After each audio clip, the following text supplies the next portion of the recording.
pawns, man, in the game, they get capped quick. They be out the game early. Unless they some smart-ass pawns.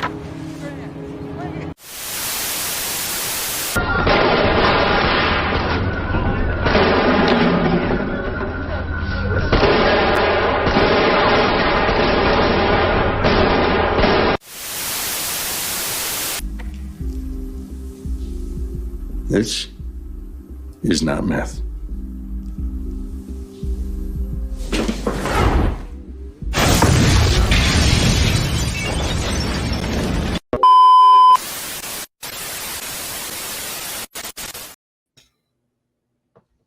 And we're back. Episode 4. We got some season 2s. Wire decided to be an overachiever and have a lot of episodes in their season. Whatever, cool. So we're not done with season 1 of The Wire, but things are picking up. We have Mike back in a Jurassic Park Hawaiian shirt. I was about to just call it a generic Hawaiian shirt. I saw the park, and then I was like, oh, gosh, which is Mike, you're back. Mark, the Oz hater from episode to episode.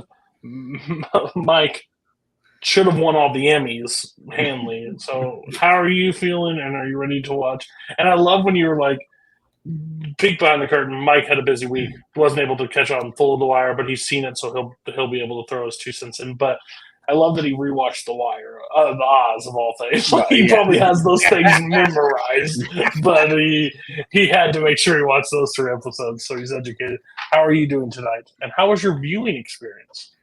Oh, I'm doing great, and I came back for the perfect 3 episodes of Oz to open it up. Fucking love them, of course. And then Breaking Bad, 3 episodes, fun fucking episodes to actually come back on.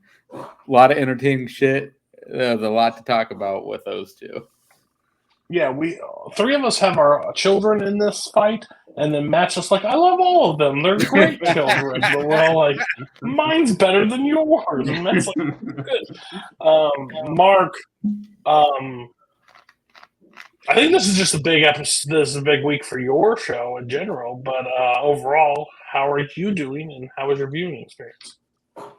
I'm doing pretty good. You're right. This was like we didn't really.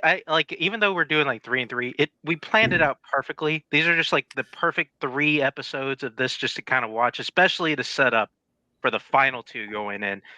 Very excited how it played out here, and it's gonna be fun to talk about it.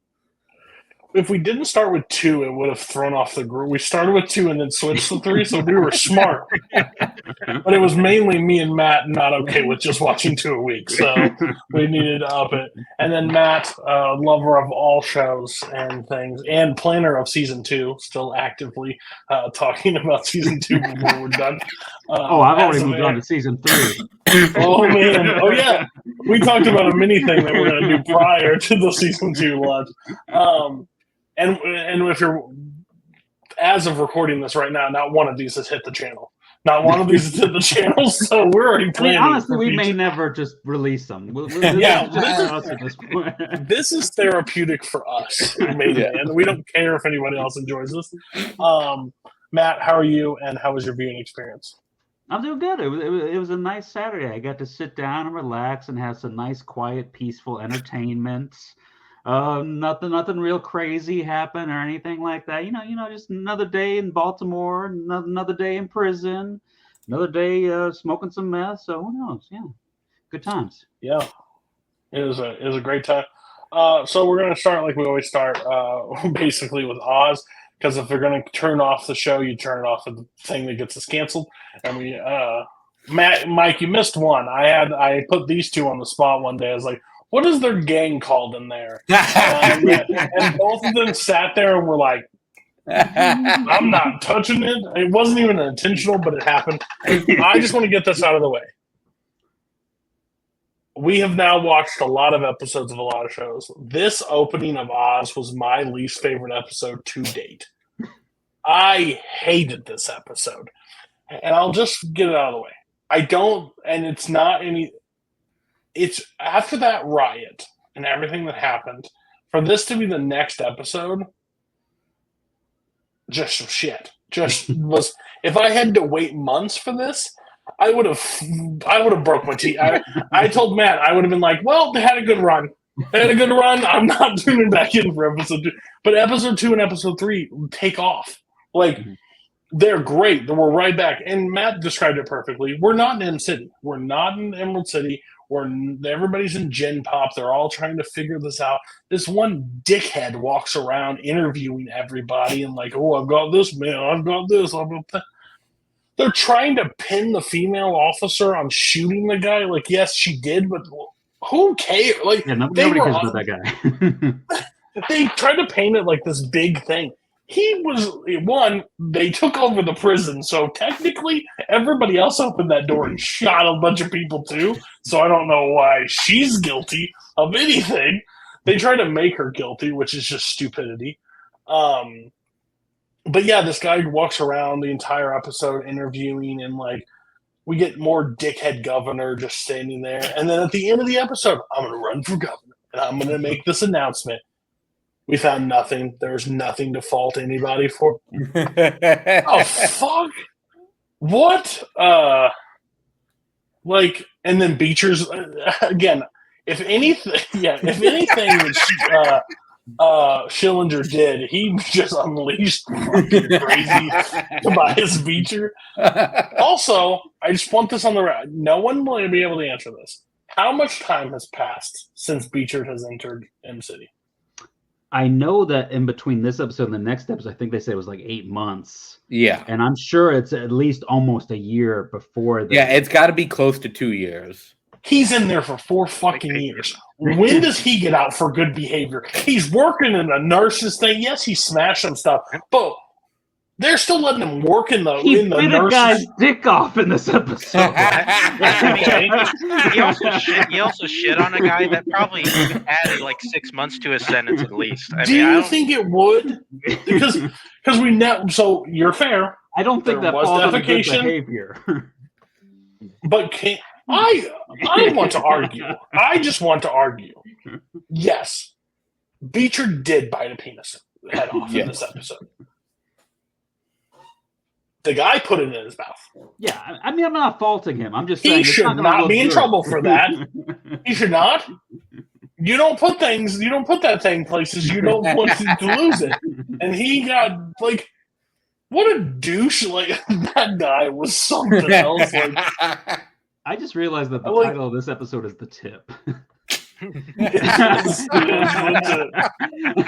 which is twofold, yeah, but it is definitely. I don't know what the theme of this, because I think did Oz go away with the themes? I'm looking at Wikipedia. It says blame/lying. So Yeah, I was gonna say like accountability. jail, cool, prison, whatever, one of the two, jail or prison. Yeah, it's just this just didn't feel like Oz at all. The whole episode, it just and then like I said, episode 2 and episode 3 did pick up. What were your guys' takes on season 2, episode 1 of Oz the Tip? So I'll agree that it does start off slow. However, you get the ultimate Beecher. Beecher's a fucking psycho, and I love the fuck out of him. The man is awesome.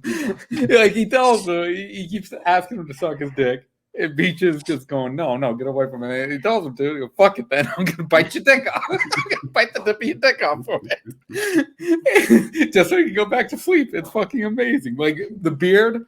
Fucking everything, like from the riot to now, like I fucking love the look of Beecher during this season. Yeah, It was the so fucking facial hair of Beecher is next level. And everybody knows how crazy he is. Like everybody's talking about it. Like that's like a whack job. What were your take, Mark or Matt? I was happy that they announced that it was 8 people died in the riot. They made my job a little bit easier as far as keeping track of that. So I was thankful for that. And how many main characters got killed, buddy? And I think I made that call last time. As it's gonna be Billy Bob that no one talked to in the whole episode. Yeah, those 8 died. Well, the 2 officers guy got killed. That was a big thing. Of course, nobody liked him, but he got killed. Yeah, but he was introduced to just die, and then McManus gets shot. McManus gets shot, but of course he survives. Like everybody that's supposed to get critical, they make it through. He gets nursed back to health. I'm sure he got some sponge baths while he was in there with the nurse. But I think Mike already said the Beecher moment's probably my highlight of the episode as well. The only other note I had here is "You want to lick my balls." I don't remember what that was in reference to, but I wrote it down. That's at a BC. When he just ran, they opened the door and he's just mad. He's like, "Lick my balls." No, sir. Like what? I don't know who he says it to. I think he said it's a guy that's going around interviewing people. Oh no, it is. It's yeah. Guy opened. You want to lick my balls? You didn't say no. Like in Oz, that's the exception. But that's like me last week with The Wire. I put Jimmy and the black cop had sex, and they were just talking about it. I was like, I thought she was a lesbian. Like, wait a minute, what? And then like, nope, other one, just a story. Mark. I thought it was good. I don't know. I didn't mind it.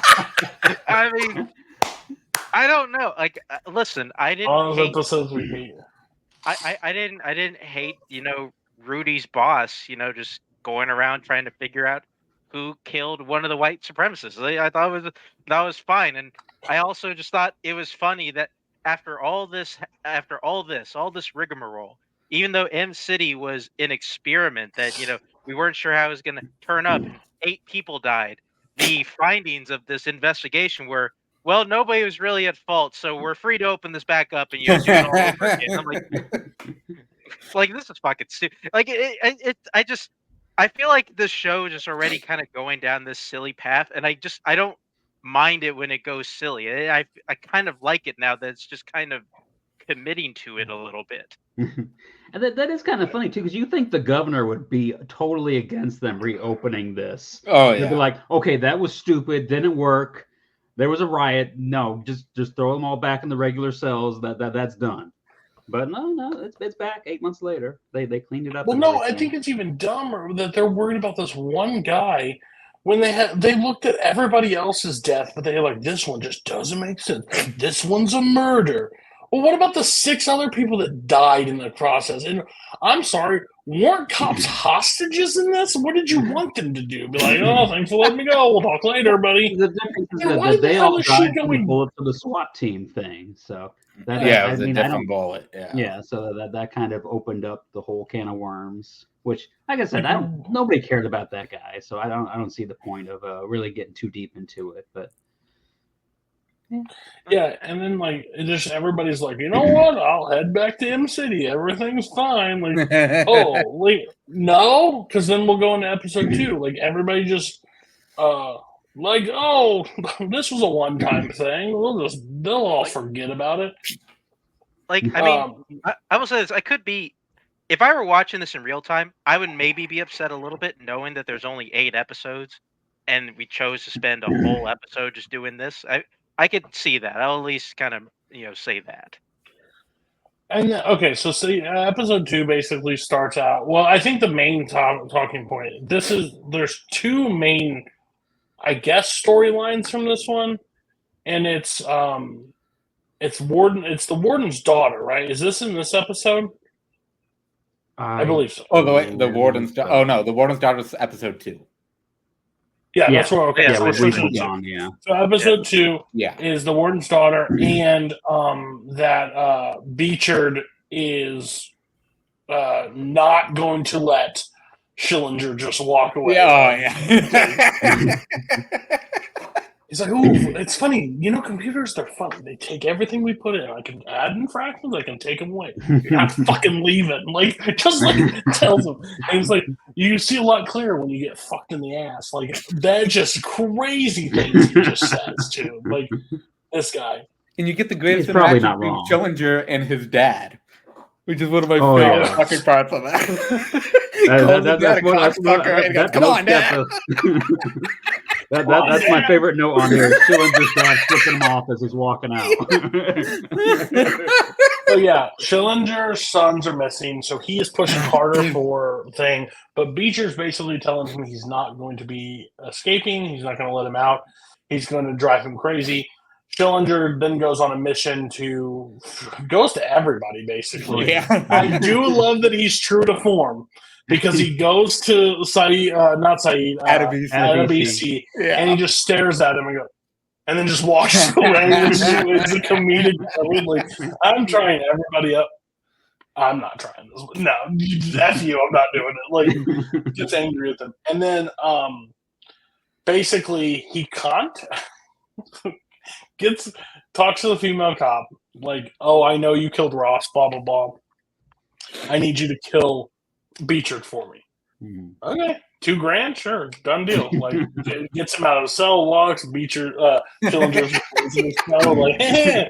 Like, you want to? And she's like, come on, $2,000. Yeah, you paid me. Yeah, you want to see the body? Oh, absolutely. Walks him down the road. Beecher walks out. McManus is there. Schillinger's going down for another 10 years for conspiracy to commit murder. And he throws in the line, "Nice try, Vern, baby." Just to throw another fucking punch at him. Which is it's one of the. I still think, I know he's crazy now. I know M City has broken Beecher. But what the hell you would want to keep this man in jail with you is just ludicrously crazy behavior. On the flip side of this happening, Warden's daughter was attacked and raped by Latino gang members. He pulls Alvarez basically out, makes him miss visits, scrub toilets right before the visit. Like, he's taking out his frustration, which Sister Pete. Yeah. Sister Pete basically goes, "You're just taking this. You're level-headed. You're taking them." He basically fights Alvarez at one point. He beats his shit. Like, they're fighting each other. He ends up fighting him, and then he's like, "You're taking this out because of your daughter." But, little known twist, Alvarez knows who raped his daughter, which is an element that keeps playing out. I thought those were two like soft. This is the point where we get back into Oz, and I'm fully like, okay, the worlds are separating because they bring everybody back to In City, and they're like, we've only done 4 of this group and 4 of this group and others and blah blah blah. They're like separate. It's the same shit. Like, nothing's changed. And if there's only 4, they don't know how to count. Because one time Warden's talking to the entire group, there are 50. Well, I think that's the cafeteria. I think everyone gets to eat together. Yeah, everyone gets to eat together. And then you also That's a terrible idea. That's a terrible.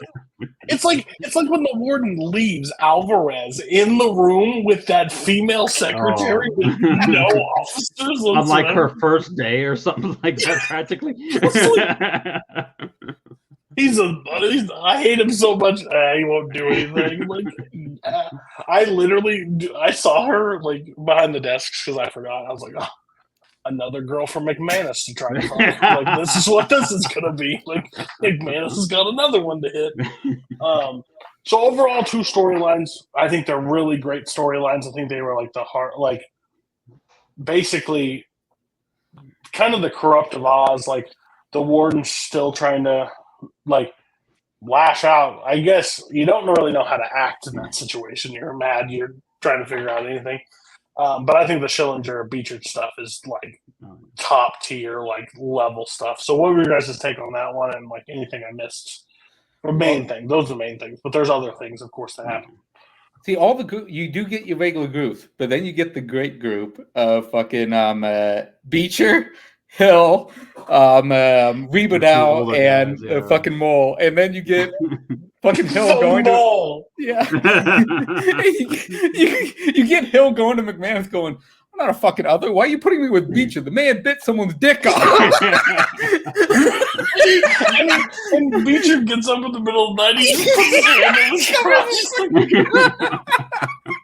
crotch. Like he's just going around chomping on things. Was the part where they were farting? Was that in this episode, or was that the next one? I think it's the next one. No. Maybe this one. I'm not really sure. But yeah, overall, yeah, I think this is a great start for them being back into M City with everyone. Oh. And Riley has breast cancer too. yes, Oh yeah. O'Reilly, we finally get him with breast cancer, and you start getting his interactions with Dr. Nathan, which is interesting at the beginning of this. Oh yeah. And you also get him to start working with the new Italian family. Oh yeah, how O'Reilly isn't strung up 7 ways from Sunday. That man folds like a blanket. Like anytime you go, I'm going to this one. I'm going to this one. Hey, Adebisi killed your dad. Yeah, because I was trying to kill Adebisi.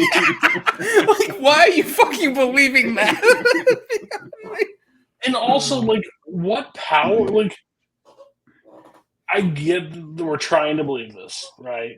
But, like, the warden is now under the pressure of the son while the dad lived there and didn't have any pressure over him. I think you're reaching a little bit. Like, he's like, I know I'm connected. Your fucking father was connected. Like, well, I mean, his father also had the kitchen, too. So we don't know his interactions with the warden. Yeah, I guess it's they should have set up those interactions to make it make more sense. Because when the pipsqueak shows up and he's like, "Give me the kitchen," like, buddy, what are you doing? The other thing you get to see during this too is that so far throughout the first season, you get a pretty good glimpse of Ernie Hudson, but you don't really get his size until he gets that fight with Alvarez, and you just see fucker's huge. He's fucking massive.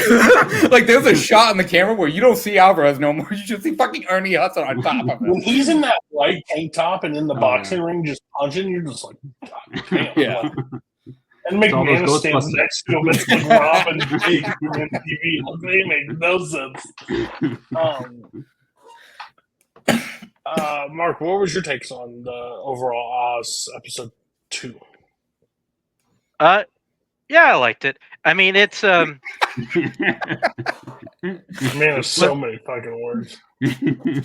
Listen, I like, even though it didn't really mind the beginning, especially, because I at least kind of like the mystery angle going through. But listen, we're going back to show's bread and butter. We're going back to the regular character stories and kind of going, and I think we're kind of taking off running with a few of these guys.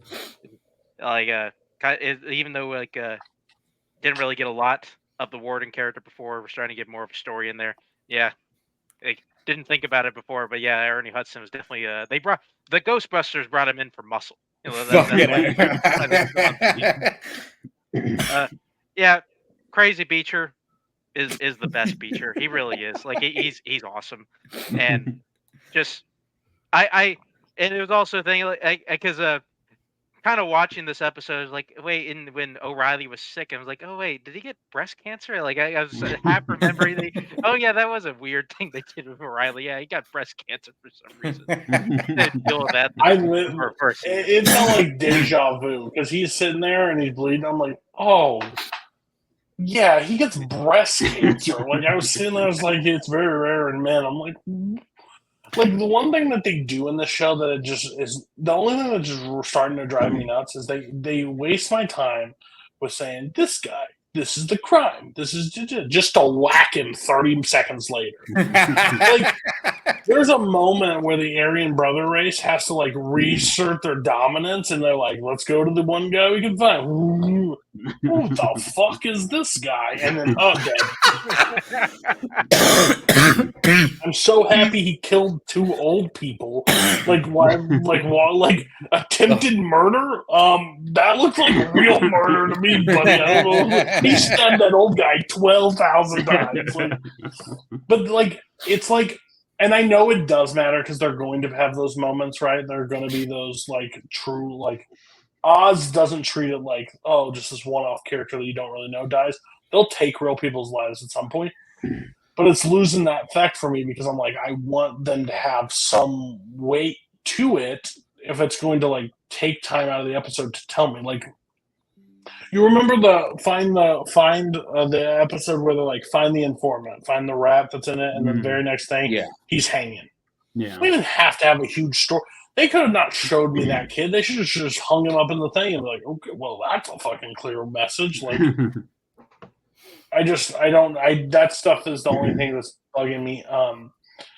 But overall, I think the overall season, like, now that I told them you weren't here last episode, but I told them I thought they shot their load a little early when they made it a prison riot the first season, because now you have to, like, figure out the conflict between, like in Prison Break. They break the prison the first fucking season. They should have waited a little bit. Because once you break the prison, now we got to break out of another prison and another prison. Like, I think that one could have been sprawling and done a really interesting job. But overall, M-City's great. Beechard only in there for 4 years. He's probably got 2 left. But he's going crazy. He ain't getting out anytime soon. He's going to be nuts. He'll live there for the rest of his life. He's going to keep doing shit because he doesn't have a chill. And the eye patch came off. For a shoulder. Yeah. He can now see. He can see. Am I the only one? I don't like Alvarez. I think maybe I'm the only one. I'm just not a fan of Alvarez. Like, I was never really big on his story, but nothing he does. He just is like, he's that kid in the class assembly that's like, titties. Like, shut up, kid. Like, he's the annoying kid that, like, oh, the warden's saying something. I guess you be spending time with me. Fuck off. Like, Riley, kill that guy, please. But that's Alvarez is like the Nazario of the group. He cracks his jokes and he just walks. He takes the consequences for his jokes and he just walks away. Let me tell you about Panama politics. I did kind of jump ahead though. In the third episode is when Alvarez he goes over to the old guy, the guy that sees the future. He's like, "I bet you don't know this." Alvarez's warden's daughter was right. Yeah. Oh, how'd you know?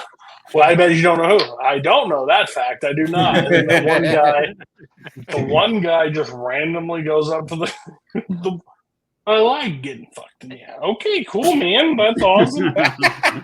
But I know who raped. Like, this isn't confession. I don't know what you're doing. But that's fine. You do you. No problems here. But like, it was just this random thing. It's like, yeah, and I know who raped Warden's daughter. Some information that you could have led with that. Like, we could have just done that. Like, that was cool. I got a question. Why did he tell that guy of all the people? I was like, why does he tell him? Is he like? Are they like good friends? Like, are they like bridge partners or something? Like, you haven't seen any of it? It isn't like I feel like he's a guy who can talk to anybody. Yeah. But it isn't like he said, "I feel bad." Like, the priest is probably going to think he's repenting for sins, but he's like, "I know, I enjoy it. F your business." Oh, by the way, Warden daughter. All right, well, I guess we'll pass that message along. Listen. Also, the one. McManus should have got shot in the head. Like, I'm not saying he's bad. Like, he's not an annoying character. He's just the dumbest character that's walked through the face of the earth. He's had 2 hot women throw themselves at him, and he's denied both of them at his house. So he's a miserable old balding prick. On top of that, now we had a huge riot. You know what we're going to change? We're going to introduce school. Yeah, reading. You remember the one guy that went up there and taught school for Sister Pete one time? They almost died. Guess what? New guy that they find that's also in there for prison that we don't know anything about at this point. He's going to teach, and he tries to get the Wrangler to read. Wrangler can't read anything. He puts me. Also, if you're going to find out if somebody can read, putting McManus is probably not the word you need to put on the board. Dog, cat, fucking great. Dog, cat, bird, chicken, I don't care. McManus is not the word. But he puts McManus. What is that? McDonald's. Hey, buddy, I don't think you can read. Hey, we're gonna force you to school, buddy. He ain't making it right now. And Anabisi's like eating his papers and like throwing them and shredding them. He has no. Oh, I got this book from school. This is my No, book you now. don't. Just Like, I love crazy. how McManus thinks he's gonna know who fucking Booker T. Washington.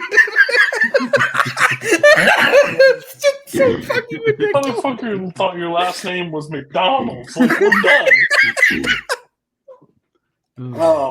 And then I love the synopsis of this episode is like, and Anabisi is not fond of higher education.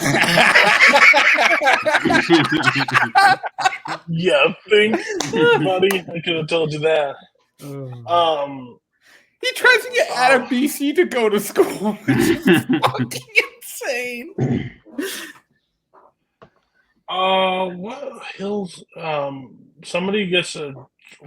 I wrote down accepts bribes gets in trouble for accepting. Saeed, Hill's lawyer, judge from the case. Yeah, judge from the case was accepting bribes. So Saeed is trying to tell the new judge, hey, this old judge was accepting bribes, but since he didn't give Hill a chance to get a bribe, maybe they did a harsher sentence for him. Which is fucking insane defense that he's trying to pull off for Hill killing a cop, and he thinks that's going to work, which is fucking hilarious. Oh, also, and Schillinger's defense lawyer was like, yeah. Dr. Connors is a really shitty lawyer. He's like, help me. I was like, I got my own fucking lawyer. You're fine. I just love it. He's like, yeah, can you find my kids? They're like, yeah, sure do, partner. Just gives them the double thumb. Not a chance, buddy. I'm leaving here. Not talking to you anymore. See you in 10 years. Basically. So, what else am I missing from episode 3? There's more stuff with the breast cancer. They're gonna get him into surgery. It's a cheaper surgery. O'Reilly's brother. Oh yeah, we got O'Reilly's brother. We saw Met's hero. That's right. Yeah. Yeah, we do get applesauce, bitch. I'm going in for surgery. No, surgery. Like starts flipping out, which that's going to be an interesting one. Because that's not the last time we see him. And it's awesome too because they're brothers in real life too. So. Yeah, the chemistry is fucking top notch because of that. Oh yeah, they're so good together. And like the mole guy was starting to dig his hole. So Are they on the second? Are they on the second floor? No, they were on the second floor. Yes, they're on the second floor. It makes fucking sense, Matt. He's just going to wind up in the next cell. I thought they were on the first floor. It looked like they were at the bottom. Oh, to be fair, Shawshank Redemption, he got out from the second floor. He was on the second. He went through the wall. Okay, he went through the wall, Mike. He didn't go through the floor. He's gonna end up in like a flipping serial killer cell. Like he's gonna drop in on Adam. And you know what? Hey, I don't work in a prison. I never have, never will, probably. All I'm saying is the mole. Okay, probably need to check his cell for holes at any time. No, they're just gonna let him dig. Just dig his little heart out. He dug his way and got caught. Walls. Oh my god. What's that guy bent down over by the toilet all night again? The dumb and the cell below him just keeps complaining about scraping noises all the time. It's gonna be really weird when the fucking just gives away. I need a cell move. Why? My hole's complete. We need to complete it down here. Yeah, even if they're on the bottom floor, I don't care. Makes no fucking sense. Like, yeah, I'm gonna dig my way out of Oz. No, you're not.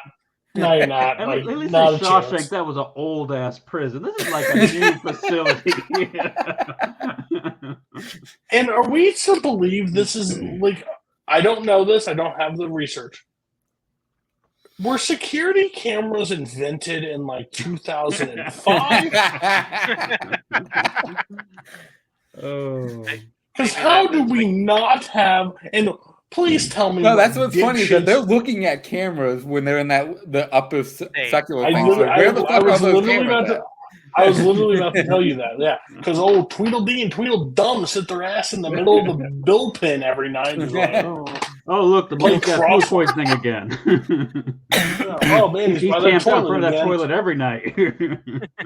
Oh, Adebisi's going to the toilet for the fourth time, and somebody's covering it to snort what? Interesting, like just Oz doesn't. That's why they're always the under the stairwell when they're doing the trucks. The laws don't make sense. Like the laws of nature and everything don't make sense inside Oz.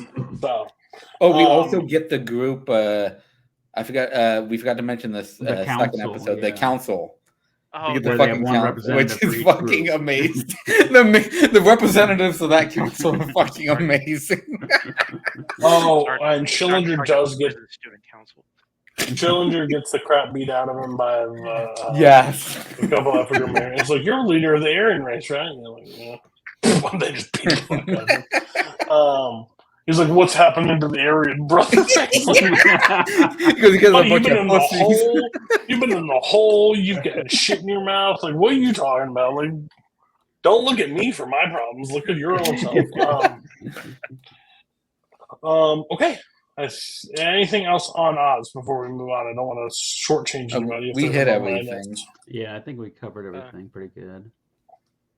I think the small note is that lady who's on death row for killing her daughter. Oh, yeah. they Oh, introduced yes. her at the end. She shows up at the end of this one. I thought that was Marie for a second. I checked it. It wasn't.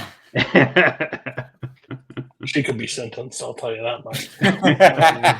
I mean, she probably would get put in the same cells with all these murderers for shoplifting. Oh, yeah. Can't McManus, everybody, after a year or two, can't really put my finger why this isn't working. You ever think that maybe serial killers and people for life shouldn't be here with 4-year convict? That's not it. Shut up. It's the grouping. Like, you're an idiot. Okay, so we're on to Breaking Bad. We're going to end with The Wire tonight. If the last episode didn't show you the ending, there we're just gonna replay it. We're gonna do the exact same episode. Like, it's shot for shot the same way. And it's like, I still like Tuca just say that, like, just bloody nudges, beating the fuck out of him. And then Tuco not understanding, like, you're smart, man. You're smart. Like, breathe into his mouth.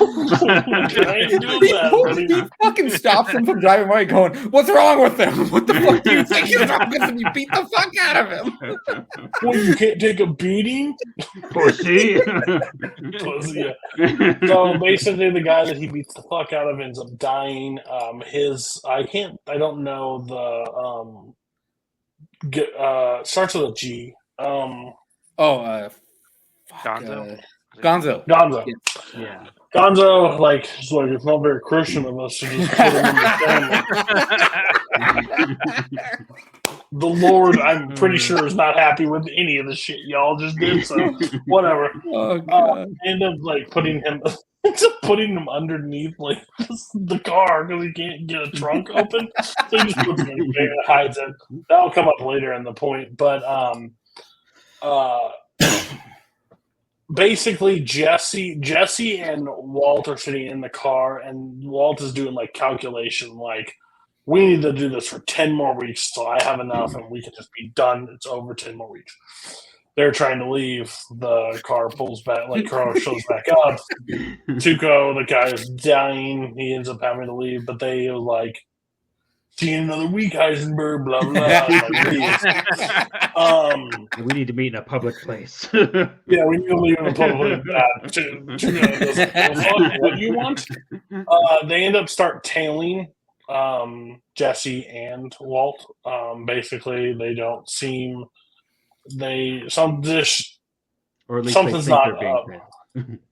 Yeah, but I think they are. I think at least Walt for sure is at that one point when he gets up to his house and walks outside, and the guy just backs up and drives away. Hank is on the case because I guess Gonzo goes back to try to bury the body, like get rid of the body at some point, ends up killing himself. I mean, he's a good Christian boy. He is a good Christian boy who's going to go fix it up, but he ends up the stack switching, killing him on the stack. So both of those guys are dead. Hank on the phone with Wong goes, "Oh, you gotta see this shit." Taking a picture, smiling the whole time. Yeah, so like Hank is very just not phased with what like this crime life. Like he sees this all the time, so he's like, which foreshadowing if you haven't seen this any episode, but like he's fine with it here. He's taking pictures. He's like, take a picture next to me. Fucking idiot. It's doing great. You're like, take a picture of it. He ends up doing that, and then basically the episode is not like there's some like it's Hank and Marie, and like the shoplifting comes back into play a little bit. Like Marie keeps calling Skylar. Skylar's not answering at all. Hank's like, help me out, The greatest interaction between Hank and Skylar, where you realize at that point that Hank never visits these people by himself. He always has. This is about as useful as a second asshole. You know what I'm talking about? Like he's doing that uncle thing, like sits there. This is also I think this is also the episode where so he gets home right from this ship, and he nearly rapes her. He yeah. Oh yeah, 1,000%. Smacks her head into the thing, like just like we've learned from past episodes. Breaking the law turns Walt on. Walt gets very jacked up from breaking laws, and Skylar basically puts it in there as like, you can't be taking this. Like, I know you're going through a lot, but you can't take it out on me. And their relationship is very distant to this point. Like she doesn't know what's going on, but they're pretty thing. Main episode is them going back and forth with the Jesse and them. Like Jesse's trying to get out of it, clear the stuff, like do everything he can because like he thinks he's gonna die. Then there's that interesting discussion inside the kitchen. It's like, well, how would you do it? What do you mean? Like, how would you kill him? And it's like, give me details. Like, how many shots? 1 or 2 or 3? And it's like, oh, probably 3. Okay. And that big guy, Gonzo, how many years is it going to take him down? Like, and you're saying about all this shit, you don't even know how to open the gun. He like sits there and like tells the guy, like, you think this stuff through, but you don't even know how to do this stuff. So please tell me how you think you're going to do it. Episode basically ends. It's not a lot of like, it's a lot of just setup for the stuff, but he comes home, sees Skylar, and he races. Oh no! This is sorry, I'm jumping way ahead.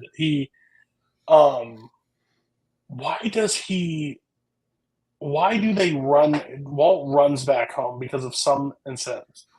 Oh, because Hank had told him that they found Gonzo dead. Yeah, and he thought Tuco had killed Gonzo. So and if he's going to take out Gonzo, which is a guy that worked for him, we're next. Like automatically. He takes Jesse's gun from him. Yeah, he steals the gun from him. Only security Jesse has at this point. Now they did come up with the plan to cook a batch of meth, like use the ricin. Yeah. Basically is going to put it. You can't even find it on an autopsy. Basically, take him out by storing his own meth. That's how they're going to kill him. That plan goes to kind of shit because he has to run home. He gets run home, and he's like, see her. He's walking through the house. Skylar's in the bathtub, like nothing's going on. He like talks to her for a second and then fucking disappears again. Goes and gets money out of the thing, puts it in the diaper thing, and then walks back. You think at this moment, because he thinks his life's about to end, he's about to like open up to her. Yeah. And like say is like, I don't know how to begin with this, but like, and then gets a phone call. Phone call happens. he goes back outside, and who's in the car? Jesse. Who's in the back seat? And they drive off. So that's how basically how that episode ends, which makes perfect sense. Would have been the episode prior to the season finale if they didn't have a writer's strike, because it's like a perfect setup to what is going to happen next. I think it's a great episode. I think it's a good episode. It sets up a lot of the framework. It's not as action packed like as you want, because like a lot of the shit we learned in the prior episode with the punching, like beating the guy up, and Tuco's crazy reactions. But I think it sets up. I think it sets up pretty well because what comes next, like overall, like it's like interesting. What were your guys' take on episode 1 of season 2? You get a lot of Did I miss anything? great character moments, especially from Hank. Like him trying to give the hug to Skylar is fucking hilarious because he doesn't really know what to do. And then he calls Hank apologizing to him, telling him basically that he fucked him over. And then Walt's like, Walt doesn't give a fuck really at all.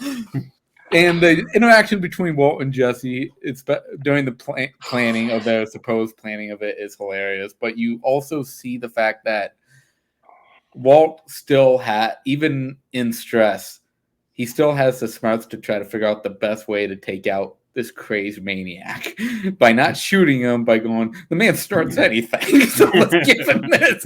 He's probably going to fucking snort it. But yeah, overall, great first episode of season 2.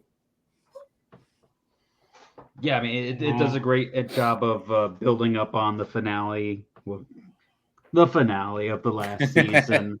It further establishes that Tuco is a scary guy that you don't really want to be involved with, and they are very, very deep involved with him now. And it really builds up for the next episode.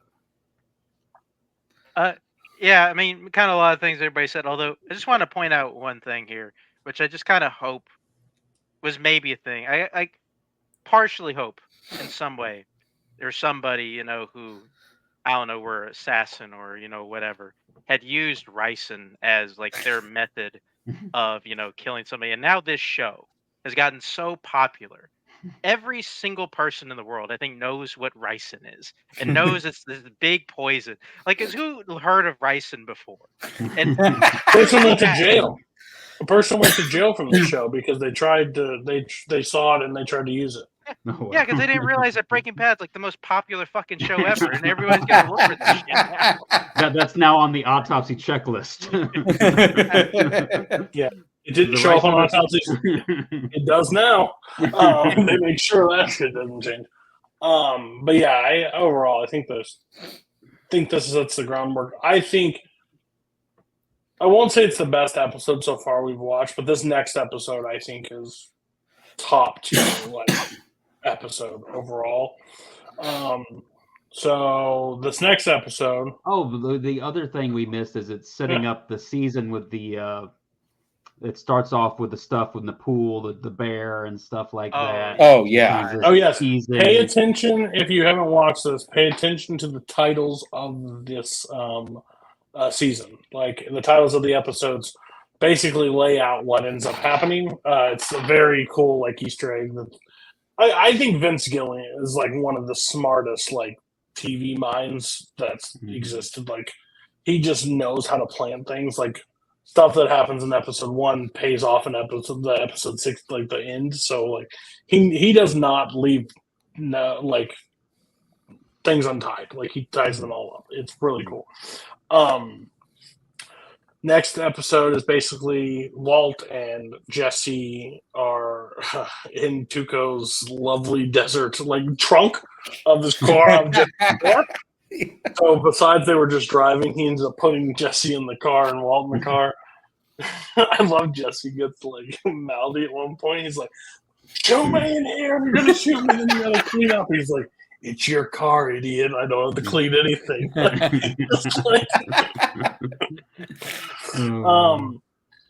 Basically, they're under captive, and they're trying to figure out a way because Tuco wants to take Walt to Mexico. and just make him cook 24/7. And I have a wife. Get another one. And kill Jesse. He's like, I know he's my partner. I need him. I mean, he says, I think maybe one of the funniest lines somebody's going to say before they kill somebody. Like, all right, let's clean the maneuver out between your ears.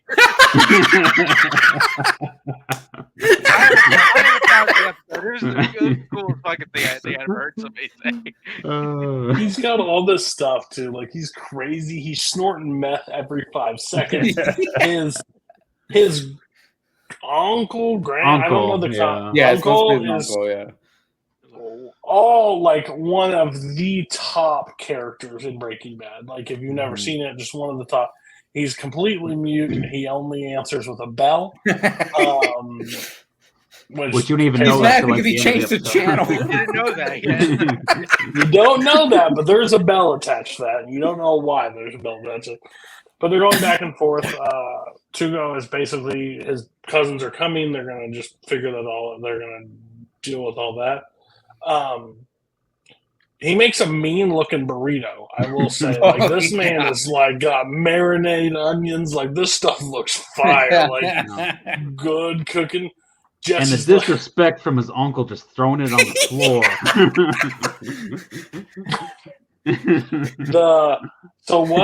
One of the crazy part is, so they mix the rice in with the meth. Mm-hmm. Tuco opens it and goes, "Oh, this smells funky." He's like, "Yo, dude, that stuff's fire. Like, that stuff's real good. Like, you'll like this stuff a lot." Well, and it's got a special ingredient. And like, Walt's just sitting there and just like melting, and it's like chili powder. And he just like seals it and throws it down and goes, "I hate chili powder." And you're just I like how Walt gave him. I like how Walt gave Jesse shit for the chili powder thing. Although Jesse asked him, "Hey, what are you going to tell him?" Walt didn't have an answer for him. That's true. He didn't have an answer. Too. Like, it's kind of like, I thought it was a little shitty. Like, Walt got all like, "Why'd you tell him chili powder? You fucking idiot!"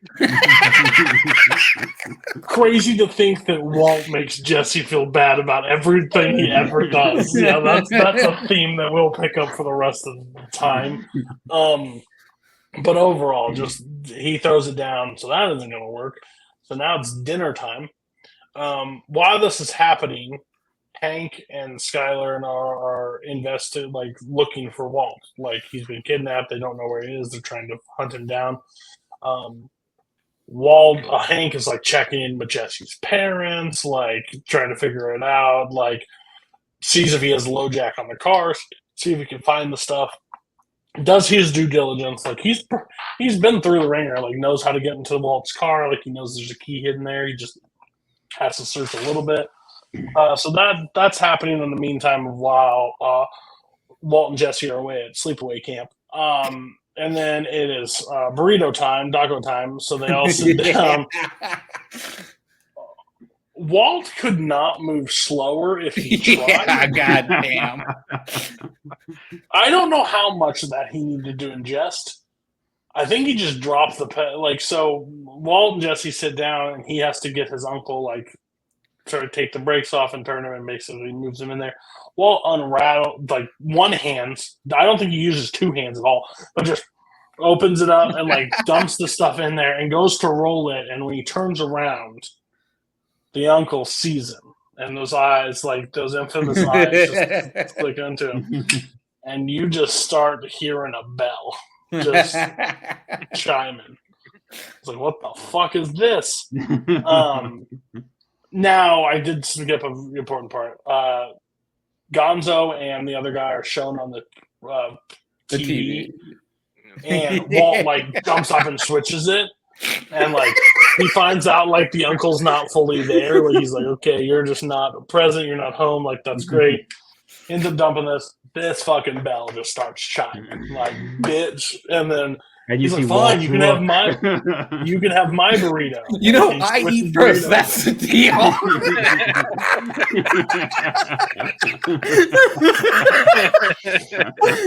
So he ends up switching with him, and then the bell, and he knocks the burrito on the ground. Like, he's not eating that shit. And then, like, they move him over, and he's sitting in front of Walt, and he's just pointing at Walt, and Walt's just like,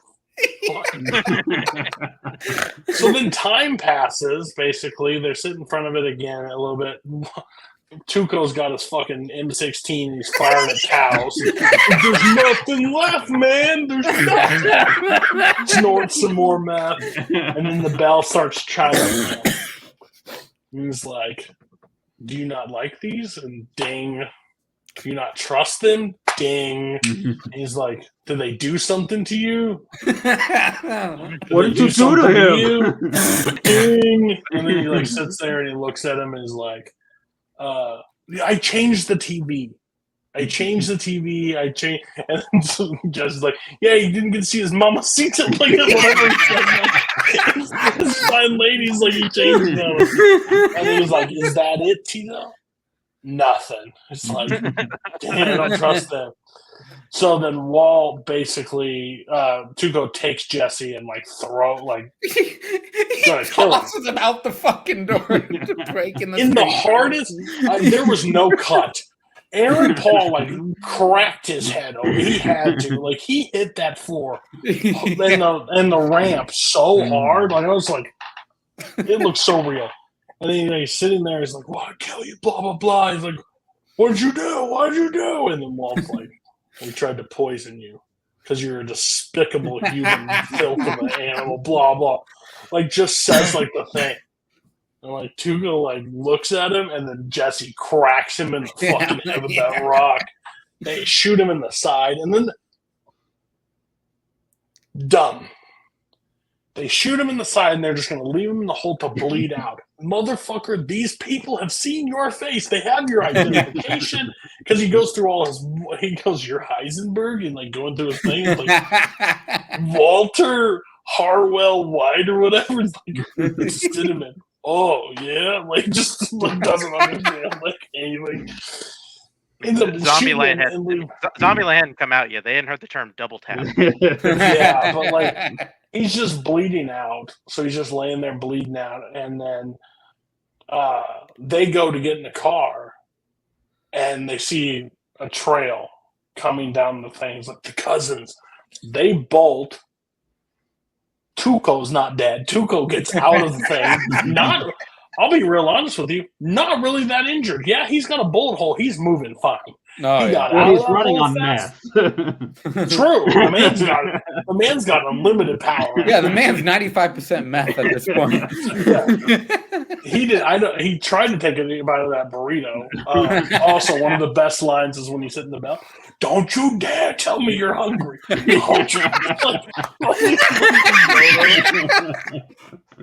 So ends up sitting there. Tuco gets to the car.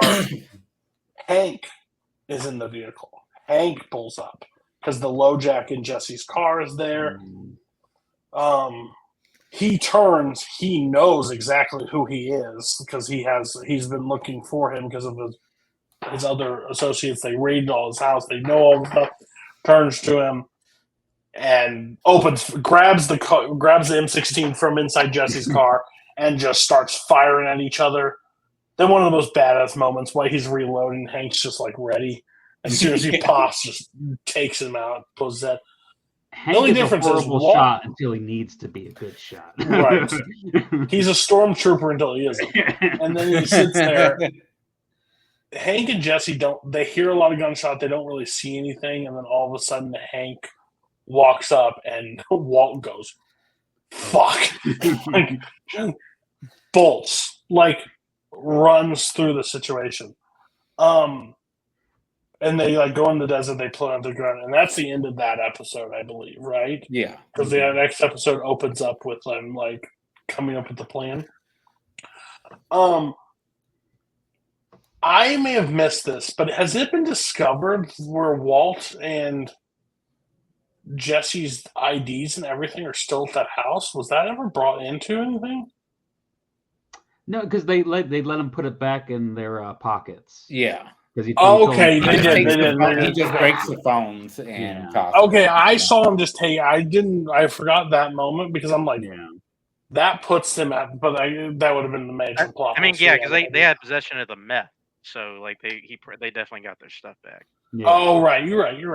Okay, he's one of so that ends. I think awesome episode. I think one of the best episodes. Like sets up so much, introduced such a badass character that says 0 words. Yeah. Like such a menacing just look, just ding ding ding ding. You just see it. So what were your guys' overall take? And did I miss any? I didn't take that. I don't want I think Tuco and his uncle's interactions are some of the greatest of this episode. They're so fucking funny together. Tuco's gonna be missed for sure. Yeah, oh yeah. And then you do have a moment in the DEA office where Hank is like hyping up all his people. And then he walks out and he goes, "We ain't gonna fucking find him." he's in Mexico. Yeah, just a switch of a fucking hat. He's in Mexico. But this also gives a little more to Hank, where Hank actually genuinely cares about Walt. Like you see it little bit by little bit, but this is the episode where he basically just takes off from his job and he goes, "I'm gonna go fucking find him, whatever it takes." Like he doesn't give a fuck about Skylar really, but for Walt, for some reason he has this strange attachment to him where he helps him every chance he gets.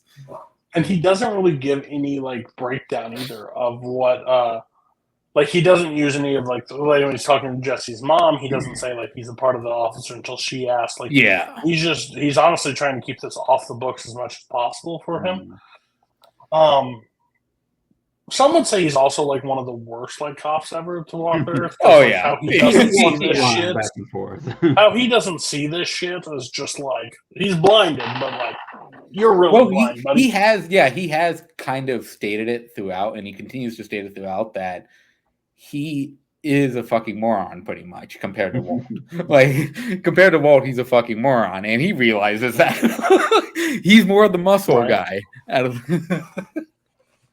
But yeah, overall, great second episode. This definitely should have been the season finale right here. Oh yeah, this should have been definitely. Because that could have ended and then picked up for the next episode of them trying to figure out they're in the fucking desert away from everything.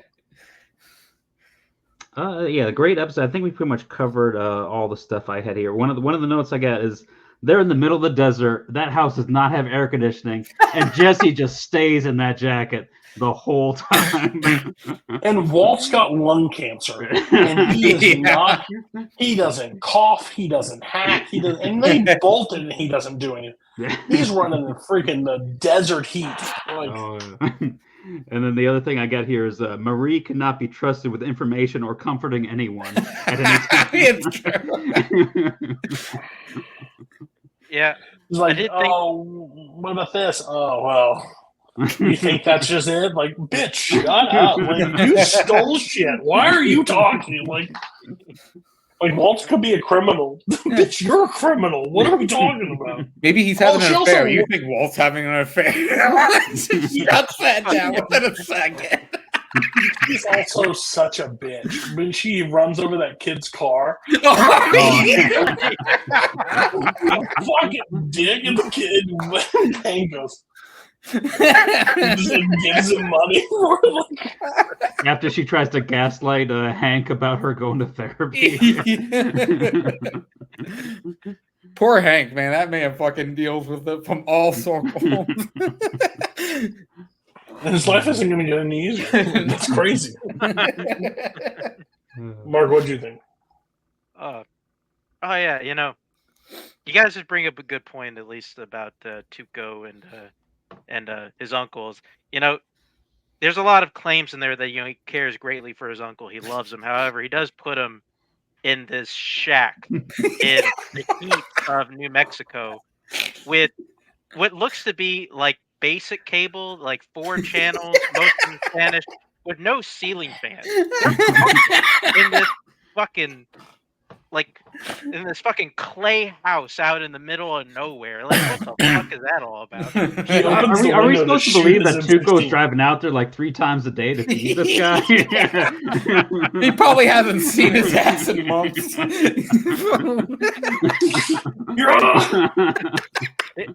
What am I supposed to do today?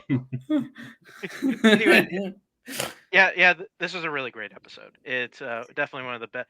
I'm like to just forecast it. I'm definitely gonna have problems, I think, with this season in general. At least as far as the show goes, it's probably the most I'm gonna critique it as long as this season goes. It's not gonna happen this episode at all. It's really Well, because great. technically we consider this part of the first season still.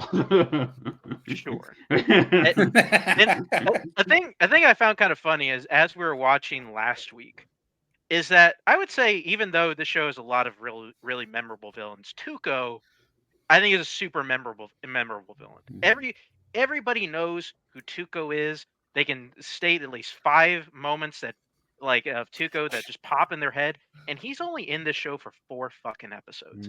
He has no screen time in this show, yet this guy made a gigantic impact on the show. And that didn't really click until this viewing. I don't know what's going. This viewing, I don't know what I was going to say after that. I don't know why you have critiques of this season, but I guess we'll find out and we'll get to them because this is again. I love my child very much. I love my child very much, and I don't hate anything it ever does. It's not going to happen in these episodes. I'll just say that right now. These episodes that we're watching now, all 3 of them are great. What episode are we talking about?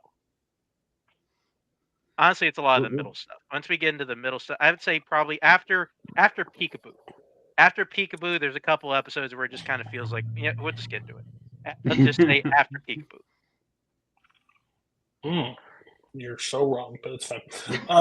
We'll talk about that. I just remembered somebody make a mental note. I'm going to come in at the wire pretty hard, even though I haven't ever seen it. I'm going to have some issues that I can't describe. Well, I mean, second season you will, so. Oh, great. Okay, cool. So we both have a shitty second season, apparently. Okay, anyways. So the final episode, Walt does his little Hank does his little breakdown of what happened to the count. It was like, does the most police jargon ever. It was like, discharged my weapon, killed him, knew it was Santa Monica. He reached for his M16, fired and took a fatal blow to and killed him. I'm like, all right, well, speak. And the other guy's like, why are we all the way out there with no backup? For your brother-in-law? Yeah, and he's been found. Walt does it again. Walt, one of the smartest bastards out there, even though no one believes him besides Skyler. And I guess his family. That's all the doctors did not buy the shit that he was saying. But he decides to get back into town, tells basically Jesse to clean up the stuff, make sure because they're gonna be looking into everything.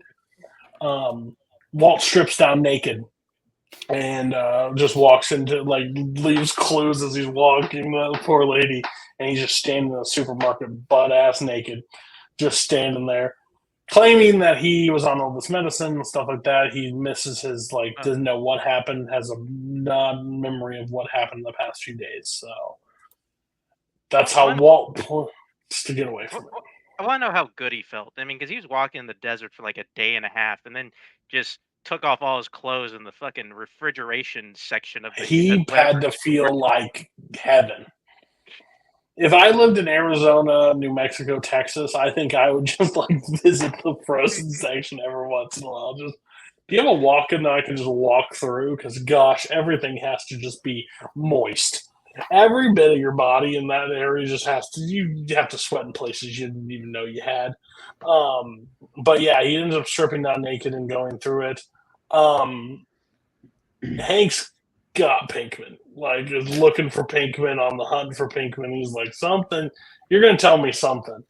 What else was I going to say in this episode? Well, they do the big interrogation with Jesse. That's one of the main points of the thing. And Skyler and him just trying to justify what happened and why was Walt all crazy. Why have all the chemo mixed with all the medicine? And the doctor's like, we need to do a psych evaluation on you.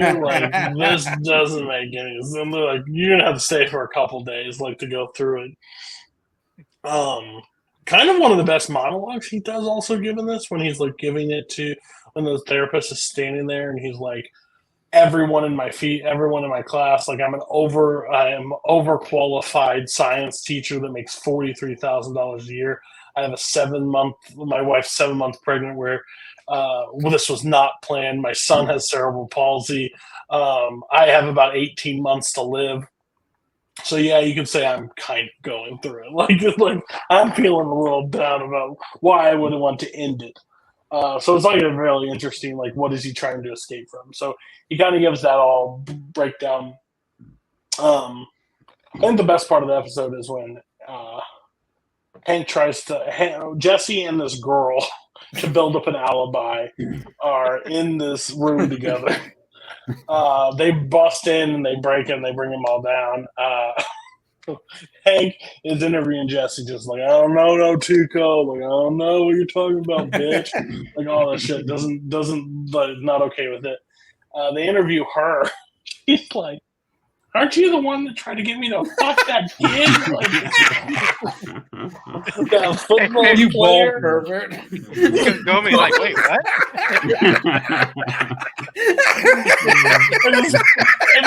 and this partner, they get out and he's like, you want to tell me about this football player? He's like, no. He's like, you'll tell me later. Like, go ahead. Like, but then Hank's like, I want to take one more swing at this. So he ends up bringing in the uncle with the bell. One of those fucked up scenes ever. Sits there and it's like, what, man? He doesn't even say anything. Like, okay. He doesn't know what planet he's on. Are you on Mars? Nothing. Are you on nothing? Are you on Earth? Ding. What day of the week is this? Is it Monday? No. Is it Saturday? No. Is it Tuesday? Ding. And he just sits there like, oh. I think he knows. Have you seen? Was this guy in your house earlier? No, ding. He's like, and he sits there, is like, are you gonna help us out, blah blah, and he just lifts up and takes like a massive shit in his pants and just shits on the floor just to get out.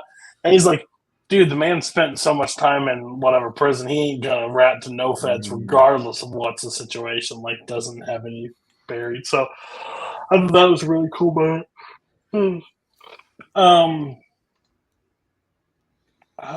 what else? Did I miss any? There's other stuff that happened, but I'm just not. It's definitely a down tick from the last episode, obviously, because they had to come down from it. But I don't know if I'm missing anything else besides like Walt putting on the hat and like standing there naked to Skylar. We're like, you want to go to the 7-Eleven? I'm going to go to the 7-Eleven.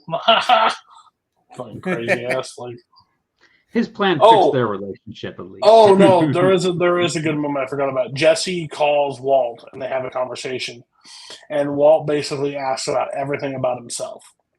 Did you tell anything? Did they know anything? Blah, blah, blah. Well, thanks for asking. Like, all these things is like, and then he asks the thing is like, well, so how's the thing? It's clean. So when do you want to start cooking again? It's like, you want to what? Like, you want to cook again? It's like, what changed? What's changed? Like, that line just carries so much weight. Like, what? Nothing's changed. Like, well, I mean, we don't have a fire anymore. That's kind of changed. Another guy, we just did that. You weren't happy with the amount of money I was able to swindle for it. We had to steal a bunch of shit. The guy just died. They're going to be looking for the killer. And so, like, all this shit. Well, I guess they know who the killer was. So that actually saves Walt's ass because it's the cop. But, yeah, I think it's such a Walt. Oh, I love Walt so much. Like, what changed? Like, I don't know what the fuck you're talking about. So it's a very cool thing. Like, Walt only cared about himself in the entire interaction with Jesse, and Jesse was like, dude, I'm looking for, like, the more and more you watch the show, the more you feel bad for Jesse, because Jesse just is like caught up in shit, and Walt's like, Walt's gonna die, and Jesse's still gonna be around. Like, that's the shit that's gonna happen. So,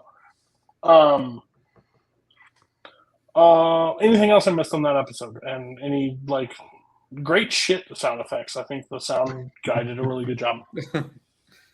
I think overall, all the moments are really fun, and you get a lot more with Walt basically shitting on Jesse as much as he fucking can. But you also get the little you get Jesse getting the one up on the DEA, which is kind of like with the car, especially where he goes, "You found my car." Yeah, DEA all the way.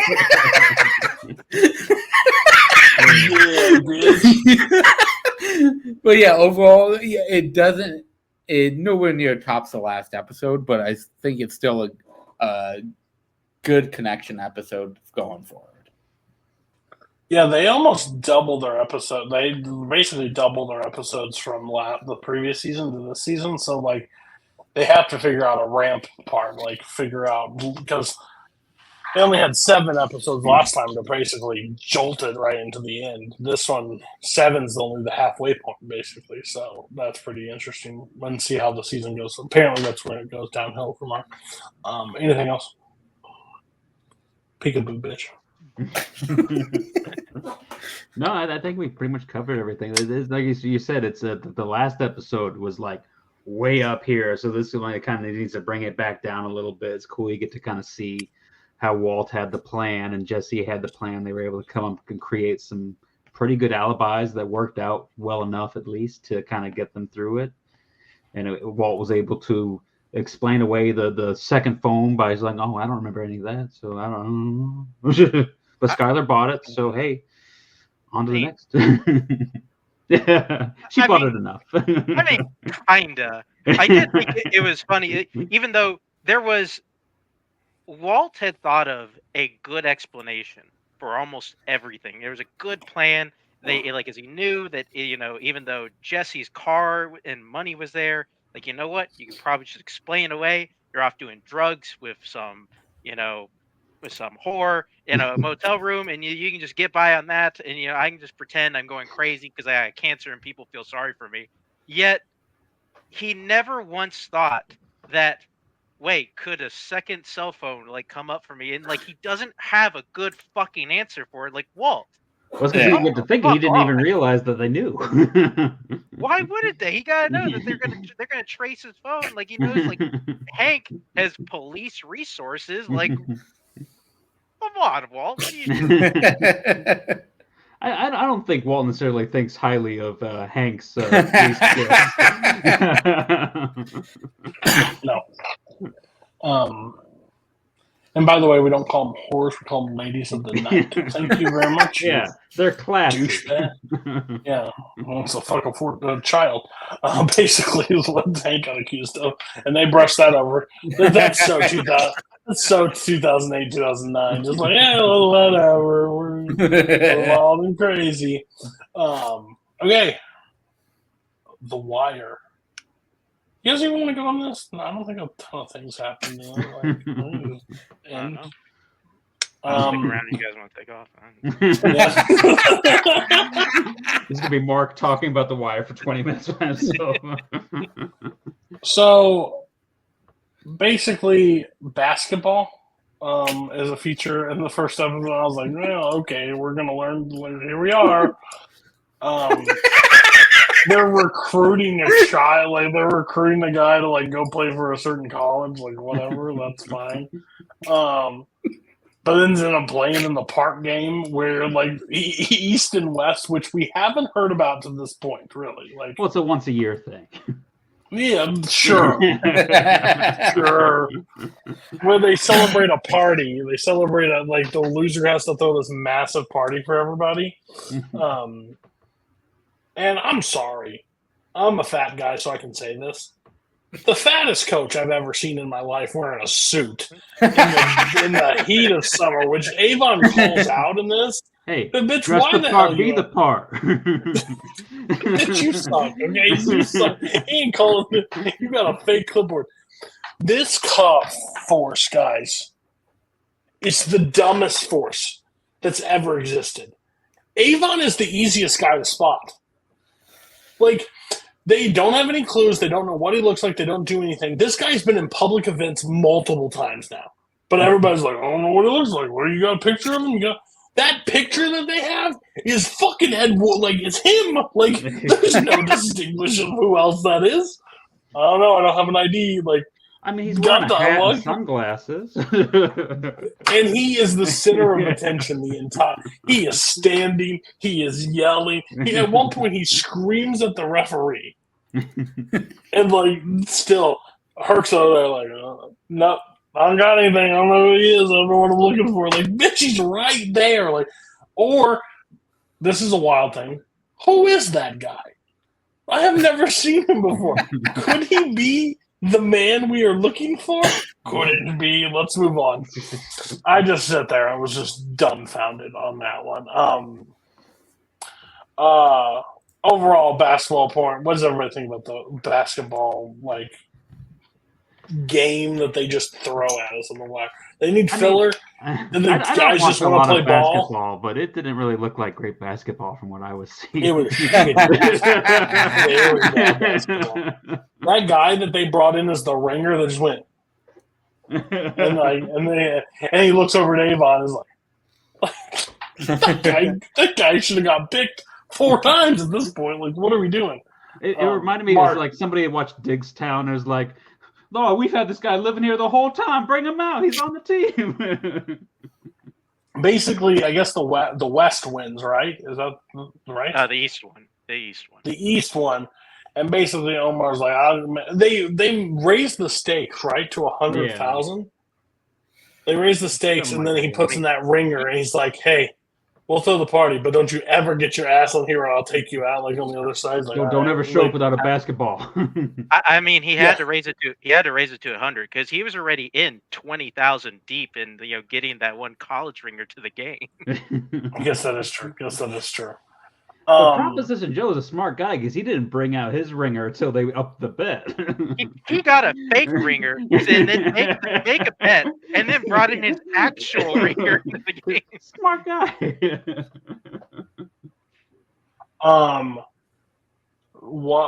Basically the wiretaps get them a hold of the money, right? They end up getting more. They find 22 grand. Yeah, like Hurt and Carver, they busted Weebay. They got that whatever money they got from the low rises, and then so it looks like they're starting to kind of grasp the money trail and kind of the property trail. They're trying to distinguish that of like what Barksdale and Bell are kind of buying up all over town. Yeah, and Lester and Prez are kind of going through and tracing everything. Or is that the next episode? No, this is this episode. Okay, yeah. Could be the main episode. So the money. It's kind of like the end. Like this is kind of like the end of like sort of the setup of pretty much all of the season that we're going through. So what we're basically going to talk about is the 3 episodes as a combined thing. So the main feature of the 3 episodes is, I missed her name again. Well, in this episode too, it's important because Orlando gets arrested at the end of this episode. Because he's still trying to do that deal outside of the Barksdale organization. And then that leads to him. Yeah, so the main thing of what I was telling everybody, if you're watching this at any point and you haven't seen like this, why are you watching this? But 2, it's going to be massive spoilers. Basically, Orlando... Yeah, we're entertaining. You can watch us for that. But Orlando gets busted for buying fake drugs, basically. He decides to sing like the canary he is. And like to give him everything, but he gets noticed by people within the prison, like that he's here talking to feds, basically. So Avon and everybody knows that Orlando's snitching at this point. So the main crux of these 3 episodes that merge, the main thing that happens in the middle of the episode 10, at the end of episode 10, is Orlando and female cop Greg's. Yeah, Greg's. Yeah, Greg. Kima gets shot in the thing. It's a sting that goes bad. They're basically thinking they're going to get the upper hand and figure out some more stuff. They basically shoot ahead of the time schedule is what I basically gather most of the time. Like they feel like they have this. Orlando's going to be able to do it. Or they still think Orlando's like good on the inside with them. Doesn't realize Orlando's as far out as the fucking he's gone. So they end up killing him. Cops are the farthest from. They're in fucking bumfuck Egypt. Well, they got tricked because they moved the street sign, so they didn't know where they were. It was still crazy. Yeah. Just you don't. I don't give a fuck. Get somebody at least a block away. Don't you? They were 7. They were so far away. It didn't even make sense. But ends up dying. So that's like the lead up of 9 carries into 10, where the basic crux of it, and the aftermath of 11. I think this is like a perfect like 3-episode arc that you can have in a show that has so much emotional weight through it, because it has emotional weight like basically before, because basically all the side characters are having different points now. Like Wallace is to the cops now. He's opening up about things, and he's going through his drug withdrawals. He's having like emotions with Daniels. Bubbles is trying to get clean and sober for the 4,627th time, where he just walks into this neighborhood and like ends up, I guess, his sisters says, get in the fucking basement. Don't you ever come in. You come up the stairs, I'll call the cops on your ass. Like, he's detoxing. He has like maybe one of the most clever like drug stealing moments of like just over that ledge. It's got the fish hook, like getting the drugs, and like all of that. Like, it's just baking soda that he just stole. He almost got the shit beaten out of him with baseball bats because he tried to take baking soda. I think that was kind of he rounds the corner. Lucky the other guy rounds the corner before him. He gets the shit beat out on Bubbles escapes. Bubbles is good. Basically, and then you kind of see a really good moment because Bubbles and the female cop, like, I can't have, what's her name? Kima. I'll say that 45 times. Bubbles and Kima like kind of have like a really good like heart to heart. Like he's like, I'm gonna get clean and sober. Did you ever think like I need my informant to be clean and sober? Like that's kind of like that kind of hurt my side of it. But then he sits there, it's just like, I've always got your back. Like I'll be there for you, which pays off like bad for him basically because he gets. And he like, answers tomorrow. I'll help you get clean.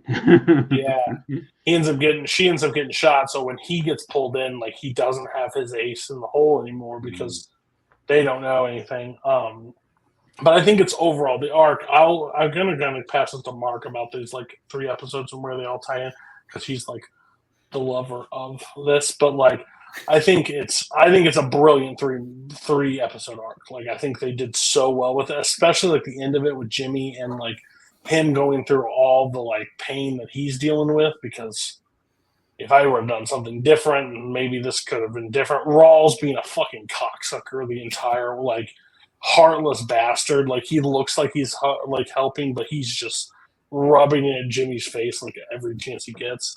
I thought it was kind of comforting to Jimmy because he's pretty much told him, hey, this wasn't your fault. If there's anyone who's going to tell you it's your fault, it's me because I fucking hate your guts. But this wasn't your fault. No, but he doesn't. He doesn't sound sincere anytime he ever speaks. Like, Rawls is a bitch. I hate Rawls. So Mark, this 3 like, I just think this is crazy because this is 3 arc right here. Because there's more stuff that we haven't even touched on. This will be a long discussion. But, like, this is 3 things. And this isn't the season finale. Like, we're not even at the season finale yet. So I don't know how to pay out. Like, I don't know if they – and, again, this is somebody speaking that hasn't seen The Wire. But, like, the risk that I see is that they shot it too soon. Like, are we going to get into, like, police procedural for the final 2 episodes? Like, that would be frustrating. But, yeah, go ahead, Mark. I'll let you spit about it. Yeah, I mean, I think what's neat, at least about this 3 episodes, is even though like there's this great meat about what happens to Kima and everything that happens there, there's so much like just good investigative stuff that happens just right before that. Because like I said, they're getting into the money, and I know we've like talked our shit about Prez, but I think a thing that I like, at least what we're getting in with Prez here, is that I think Prez is actually a really good investigator. Like in this unit is like where he should be, behind a desk, like just trying to like do the wire, investigating the money trail and the property trail. Like this is exactly where he's meant to be. Mm-hmm. It's kind of the sweet spot that he finds himself in. And then they get on the main stash, which is also just kind of a funny part that like a Carver and Sidner just have to like sit in a van, just look at a payphone for like 3 days. But no, I mean, like, yeah. I guess the one thing that leads before this like shoot is Omar gets the coach from the East Proposition Joe, yeah. Yeah, Proposition Joe basically ends up convincing him to like give him the pager number to call him out. He ends up calling. He gets Avon outside. He ends up getting Avon first time, and Avon notices. He ends up calling him again. And Omar takes a shot at the king. You better not miss, and he misses. Like he ends up missing the shot on Avon, and he ends up taking a bullet to the shoulder, which he survived a long time with that bullet wound. I'm just gonna say, like that's. I don't know where heart is like located, but he got shot very close, and he bled for a real long time. But everything seems he made it out. Also, does every cop just like you got some underhand doctors that we can just use? Like, oh, fuck, like what doctor goes? Hey, I got you. Get me out of that speeding ticket that one time. Like what? But yeah, Omar takes a shot and he misses. Like he tries to take Avon then, and it just didn't go. But it's a very cool shot. Like he's standing there in the black again, and just Avon's on the phone. He just doesn't see him. But then Stringer and them pull up in the car to get him right before. So I think that's a really interesting part with Omar, because they try to they meet with Omar and try to negotiate like a peace treaty. And yeah, come down to the thing. We'll give you $5,000. Omar, I ain't fucking coming for no $5,000. I'm gonna die. Like, he also does that move in episode 9 where he's like goes into the pit and he's like, drop out the give me the thing. It's like, oh, you better get out of here. He's like, I'll come back every day. And they just drop it off the thing and give it to him. Like, and he ends up giving it to Proposition Joe for free, basically. He's like, you can do this. Yeah, we can continue on. Just love how he's out there by himself. He's out there by himself. He's still able to just take these guys with drugs. They're just so afraid of him. No, just big old coat and just shotgun going down the leg, just ready to fire anytime he's ready. Bitch only got 2 shots in that double barrel, but he just make him miss 2. You got a shot to take him out. Like so much fear. I guess the other part is Daniels gets on Herc and Ellis because the missing money. Mm-hmm. Where he's like, it doesn't come here for the next month, like next thing you're gonna tomorrow, tomorrow by roll call. And they just spend the time just digging through and ripping the car apart. Ellis finally finds it, and he's like, oh my god. Then they fucking steal money at the end again. Like they didn't learn anything. Well, this one's not accounted for. That wasn't going to be talked about on the wire, so that's okay. It wasn't over the wire. Like Carver knew that. Like he was like, hey, we can't steal money. They're talking about over the fucking wire, you idiot. The wire is also taking shortcuts now. I don't know where that's going to take, if that's ever going to come up or if it's going to bite them in the ass. But they're basically saying people are on the rooftop when they're not on the rooftop, and like basically taking into it. So I don't know if it will have people having phone sex on there longer than they should. Motherfucker, yeah. Talk about I'm gonna glaze you like a donut. Yeah, we'll just have to admit the 10 minutes beforehand before we got into anything good. I mean, like Kirk said, maybe 3 holes was code for 3 steps. But yeah, what else? Did we miss anything else? I mean, that I think it's. Really there's so much. It has everything's kind of starting to close in on the Parkstar organization because, like I said, Wallace is now talking to the police. They got what's her name? Chardine is talking to the police now. They were able to flip her by telling her about the other girl. Yeah. Oh, they show her the fucking body. They're fucking ruthless. Yeah. Like this bitch was just thrown in a rug and thrown outside, like. And then she kind of breaks up with D'Angelo and was like, what, am I good enough to be put in a rug or whatever? Like, just some hard shit. Like, oh, fuck. Oh, yeah. About that. Probably should have done that. That was our bad. That was my bad, you know? And then, of course, all the stuff with Orlando. I feel like that was one part where the police are dumb for thinking that this guy was arrested. Everyone knows that he was arrested. Where is he out there with this money now? Trying to make this deal. How is that even reasonable to think that they would believe that? I mean, the crew had made that they made that argument to the higher ups that it was Mhm. stupid. Why are we gonna do this? Like, so we get a charge on Savino? Like, that's stupid. Like, we already have a charge on Weebay, who they probably send out here. Like it, which I didn't really realize that until like this go around. That oh yeah, like every pretty much everybody on the team was against it except like oh we just gotta do a buy bus and the DA guys over there is like don't lose my $30,000 or Um, did I was gonna say something, I forgot it. They end up raiding the whole property after the death and thing. They end up raiding the pit, right? They go Mhm. through it all and they collect so much stuff and rip through money and And get all his guns and ashes, drugs, yeah. and they got everything. They basically took everything from Avon's crew at that point. So I'm Everything they guessing wanted. everything's going to be a lot tighter with the crew after this. I don't even know. They also made after. Oh, there's that part in episode 9 when they're all following Avon because they finally realize who Avon is, and he drives by Daniels at the end and just like has the thing like, and they're like, "Where are you going to take him?" I was going for a haircut. I was going to take him to my barber. And he's like, "You're no longer running money. You're no longer doing this. Like, you can't. Like, that's just dumb." And I'm like, "Thank you." What I've been yelling for the entire time, like, Avon, why don't you stay the fuck inside, you dumbass? That was So really was dumb like, too by the cops going out there. They had like 5 yes, cars falling. What was the this best case cop scenario? They were crew, going to catch him. this cop crew is the dumbest crew that has ever walked the earth. They're not. Jimmy's McNulty was the drunk. only was like, I don't care. We get him on the wire. We don't even go out there following him. Jimmy's drunk all the fucking time. He's hammered. He's doing a stakeout. He's drinking. He doesn't have any clue. Was the gun a setup in the car, by the way, with her? Because they did that thing like where they're like, They had it taped under. I think it came loose and then fell further back where she couldn't reach it. okay, so that's not foul. So play. that was an accident. Yeah. That's just a fuck up on their part. Okay. Yeah. It's bad luck. Bad luck. Okay. Yeah. Yeah. The other stuff. Let me see. I mean, it's got that great stuff with Levy. There's a lot like when Yeah.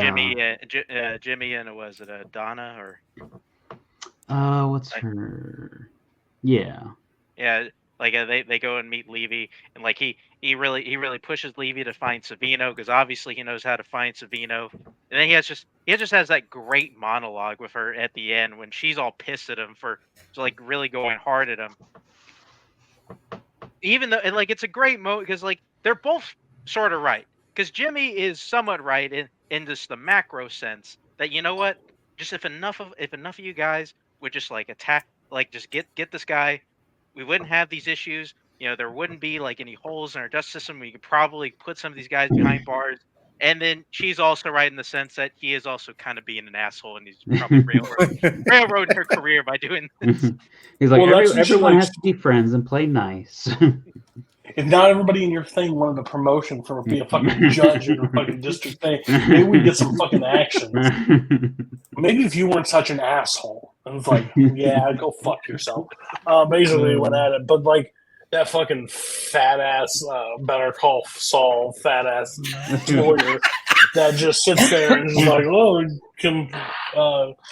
and like Jimmy's like sitting there is like, we'll press with everything in the law, we'll raid everything, and is that what I'm hearing from the state too? And they're like, yeah, that's what he said. And like no but then warning, he still no outsmarts them because they bring the guy in is like, you got 3 years on him, that's all you got, and he's like, oh, I could do 3 years, no problem. I'll do the 3. I like Bunk at the end, and he's like, oh yeah, you still, oh yeah, also the $5,000 fine. Oh shit, you're still up 25, aren't you? At least Stringer's smart enough to realize he has to burn that money. Which Right. I feel like that was also stupid on Stringer's part for thinking that Orlando came up with that money after just getting out of jail. It's like, oh yeah, we're gonna take all that money. You know what, Matt? You kind of posted this in the chat. I really want to say, like, you posted The that, meme like, came to life. Oh, that's one of my Came to favorite life. gifts. That's awesome. Like, For really, Weebay. it is the ultimate. Wow, I just really fucked up here. I just shot a cop. Oh, and that Yeah, leads to because one of the best scenes too in the episode 11 when Weebay is taking why am I blanking on D'Angelo? Leatherman? Oh. He has to take him. Is like, and D'Angelo's thinking he's about to get whacked, and then he takes him to the house in the dark room, flips it on, and got all the aquariums there. It's like, I need you to feed all my fishes while I'm in Philadelphia. He's like, all this for fishes? The fishes? Like, yeah. But Avon, basically, they go through the thing, and they're like talking about little man end up killed a cop, basically, or shot a cop, and if that cop wakes up, and when he sits there, he goes, I told him not to kill that woman. I was like, we normally let her go, and blah, blah. Well, it turns out she was a cop. Oh, shit. Like, when that GIF came to life, because I've seen that one a lot in my lifetime, I'm like, oh, there it is. Because I already watched that one when Matt sent it, and I was also like, I paused and like rewound. I was like, that's from this. Okay, I know what it's from. So it was really cool to see that come up. But yeah, that fish scene was like, because you see in like mob movies all the time when somebody when somebody comes in and grabs you when you're not expecting them to come grab you, and then they go into a house. Here you paint houses. Normally there's a bullet in the back of your head. Like that's just like you're done. Yeah, I thought that was really cool. I don't know how this is going to go, but I believe that Jimmy is going to hit the bottle a lot more coming up. He already struggles with it, but I'm pretty sure he's going to be a little sad, so he's going to drink. Also, Mom of the Year. Let's take your husband to court because he decided to bring his kids that we all talked about, which was a dumb idea, for tailing criminals. So... And then the judge is like, can you have a conversation with him? Can you have a conversation with her? I'm going to lunch. A fucking peak Jimmy move is he brings the lawyer that he's having an affair with to come represent him. He's the dumbest she bastard. Has pictures of them hooking up. Yep. Oh, so you brought her? I just was looking for anybody. No, you aren't, bitch. No. Oh, the judge also extended the wire by 30 days. I think that was what was on the... that was also on one of the episodes. He was on the call. I think it was early. And nobody was happy about it. Yeah. This is very 2002. They don't know how to deal with a lesbian relationship. Where it's just like she's over there, and they're like, her? Oh, is that her daughter? Does she have a daughter? That's her roommate. Like, what the fuck? Like, I get it, but holy shit. So they end up, she's still not woken up, correct? Or like... No, yeah, she's still out in the coma. She's still coma because she got shot. Basically missed all her main, right? Collapsed her lung and stuff like that. Yeah, she's on life support and stuff right now. So. Yeah. So we don't know. So that's eating Jimmy up, his relationship. Daniels, read them the riding act, but in the ride, Herc and Ellis basically steal more money, and they just put it in their thing. I thought that was hilarious. Like they both look each other. Yeah, it's on the wire. So everything works. Everything works.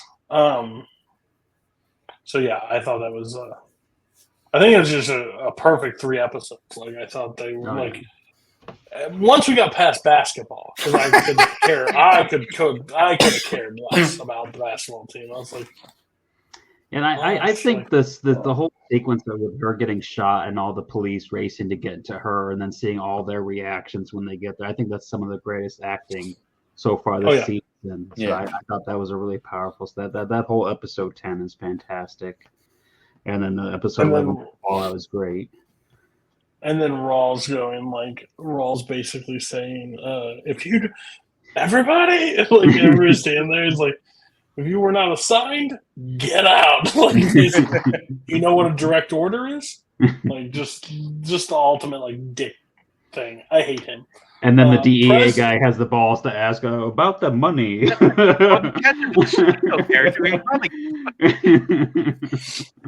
Perez is growing on me a little bit. as long as he stays inside the building and doesn't leave the roof. If anybody fucking gives that guy a gun today, they should turn it on themselves because that's the worst decision they ever did. Anything else from these 3 episodes? I don't want to cut. I don't. We covered a lot of the main. I think things. the last thing in one of the episodes, in episode 11, it kind of teases that Wallace is pretty much going to be on a bus coming back to the city. He can't handle it out in the country of the crickets, so he's going to be coming back. Yes, and we had mentioned that they pretty much raided the city, but they were going to hold back the main stash. But little we know, higher ups knew that they were holding back the main stash, and that's when they figured out they had a rat on the team. Somebody was informing to the deputy ops and the rest of the higher ups. Yeah. So I'm gonna make this very quick for me. Breaking Bad episode 1, 2, and 3 are better than Oz 1, 2, and 3. I don't care. It just doesn't equal that for me. Like the only one I would consider is 2, but if I have to compare 2 versus 2, it's not even close. Like 2 is great from the Oz. Like Oz, I think it has great moments, but we get Tuco dying and Hank and all that shit. So I'm the biased. I understand that. Mike, what's your vote? So I do agree that Breaking Bad had the best episode overall, but with the moments in Oz, I gotta give Oz 1 out. You're gonna give it 1 and 3, or are you gonna give it all episodes? I'm gonna give 1 and 3 of Oz, and then 2 for Breaking Bad. So 1, 3, yeah. Mark. And we're just talking about Oz and Breaking Bad right now. Yeah, because Swire was an overachiever in season 1. Okay. I'm going to give Oz the edge for episode 1. But that's it. I hate it. The fact that you said that, I hate Oz. The first episode of Oz so much. That just pissed me right off. But okay. It's just like, I mean, it's not like a ton happens. It just doesn't feel like a ton happens in whatever the first episode of Breaking Bad was, whatever it was called. Yeah. Like the next 2 episodes are really good, but you know, I feel like at least for all 3 of them, the first episode we watched, you just hated Emerald. You loved when we were not. You loved that we're not in Emerald City the entire fucking time. Listen, I get a kick out of, you know, before he was the guy working on the field at, you know, the Notre Dame Stadium, he was trying to be governor and investigating this pointless murder. You know, I get a kick out of it. Well, just to let you know, I need you to turn in your jersey because you're cut from the team. Matt, do you have any sense in your brain? Yeah, Oz isn't winning any of these. Yeah, so, I mean, the episode with the Breaking Bad where Tuco gets killed, that one's top, and then Wire gets the other 2, I think. The last to the 10 and 11. Well, Wire's not included. It's just Oz. It's Oz versus Breaking Bad because we're season 2. Now, when Breaking now the way I got our episode ranking here is that I'm just gonna rank them episodes 1 through 60 something, and whichever one has the best episode. You will let you do you. You just keep it down. We need the kill count from these episodes. All right, so kill counts. Oz is ramped up the kills. So like I said, the riot gave us 8 deaths. And then we had 1 kill in episode 11, so we're up to 20 kills so far in Oz. This is 9, 10, 11 episodes? 11? Yeah, 11 episodes, yeah. We're about, in 11 episodes. We're about 2 per episode of this point. And then got to get those numbers up. Breaking Bad, we get the 2 kills for Tuco's guys, and then Tuco. So that's 3 kills, bringing it up to 5 kills so far total. Fucking And then The Wire, we had in these episodes, I think it was just Orlando. So now we're up to 6 kills in The Wire. So Oz is still running away with it. But, I think some of the other shows are going to start catching up. At least one of the shows is start catching up. Next, has anybody equaled like your hate list on your thing? Surprisingly, I'm going to give Skylar a pass for right now. Marie has taken that spot. Marie sucks. Yeah, Marie. She is the worst.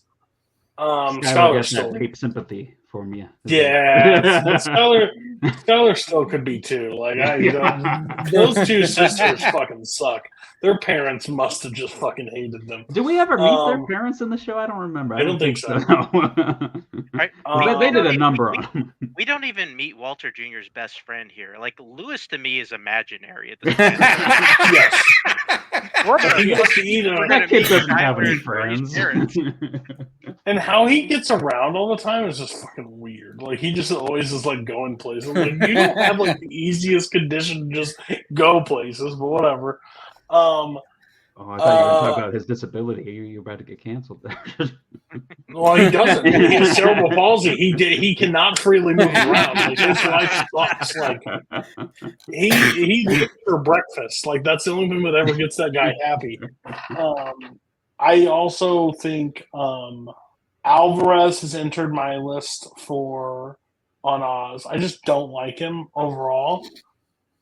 And McManus is a dumbass, so he's not on my hate list. But McManus is just stupid. He's the reason all this shit is happening. Every bad thing, McManus did it. His belief, like, think about this. Like, if we're like, okay, we're building a country, what do we need? Well, let's bring all like the worst humans and like the people that like start charities and put them under the same town and see what the fuck happens. Death. That's what it equals. I'm going to point out, I'm going to give a slight nod because I mentioned it before. I'm not going to say his character, but part of this is starting to annoy the shit out of me. I knew it was going to annoy the shit out of me at some point. Is I'm going to say Augustus Hill as the narrator is starting to irritate the shit out of me. The man's in a wheelchair. What is wrong with you? What are they doing with these fucking narrations? Like, the second episode, they dressed him up as a fucking jet fighter for some reason. Like he's sitting there, like giving us like this weird soliloquy, like dressed up with a helmet, like he's like fucking Maverick or some shit. Like, what are we doing here? Like, we're just like making these weird transitions and these monologues to try to piece together whatever theme we're doing at the episode. Just so stupid. I find it so annoying. It reminds me of my dad. When I know how he watches Sopranos, he just skips through all the therapist parts. It's kind of how I want to do Oz. I just skip through all the narration parts. This doesn't matter.